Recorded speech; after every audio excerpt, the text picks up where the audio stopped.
வணக்கம் தமிழ் உறவுகளை, நான் உங்கள் அனிதா, கரூர் சிட்டி பொண்ணு. அண்ணன் EPS அண்ணன் அவர்களே, உங்களுக்கு தனியா ஒரு வணக்கம். ஏன்னா செப்டம்பர் 27 முடிஞ்சு அக்டோபர், நவம்பர், டிசம்பர், ஜனவரி 27 முடிஞ்சிருச்சு.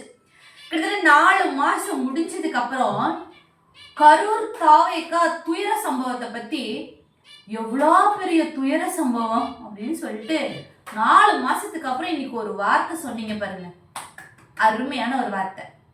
அன்னைக்கு கூட்டணிக்கு வருவாங்க, நம்ம அவங்க கூட போய் ஒட்டிக்குவோம் அப்படின்றதுக்காக பிள்ளையார் சிலை போட்டாச்சு, கொடியாடுது அப்படியெல்லாம் சொல்லிட்டு இன்னைக்கு கூட்டணிக்கு இல்லைன்னொன்னையும் நீங்க எவ்வளோ அழகா இறந்தவங்களை வச்சு ஒரு அரசியல் பண்றீங்க பாருங்களேன். கேவலமா இருக்குங்க. இது பார்க்கும் பொழுதே கேவலமா இருக்கு. மக்கள் பார்த்துக்கிட்டு தான் இருக்காங்க.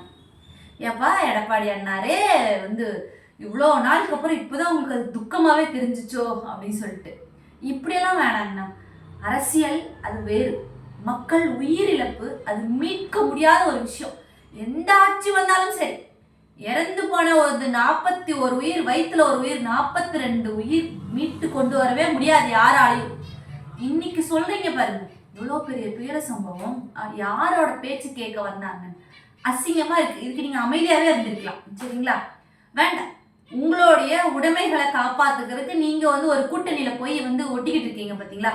இல்ல நான் கேட்கிறேன், அம்மாவோட வாரிசுகள்னு சொல்லிட்டு இன்னைக்கு அம்மாவோட புகைப்படத்தை சட்டப்பையில வச்சுக்கிட்டு அம்மா முற்றிலுமா எதிர்த்து ஒருத்தவங்க கூட கூட்டணி வச்சுக்கிட்டு தமிழ்நாட்டுக்குள்ள ஓட்டு கேட்டு எப்படி வருவீங்க?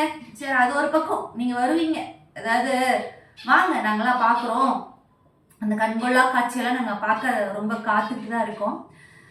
இந்த மாதிரி ஒரு அரசியல் உயிர் பலியை வச்செல்லாம் நீங்கள் அரசியல் பேச வேணாம். ஏன்னா 41 உயிர் போனது தான். இப்போ புதுசாக நீங்கள் துக்கம் அனுசரிக்க வேண்டாம். கரூர் பொண்ணுன்ற விதத்தில் நான் சொல்கிறேன். நன்றி, வணக்கம்.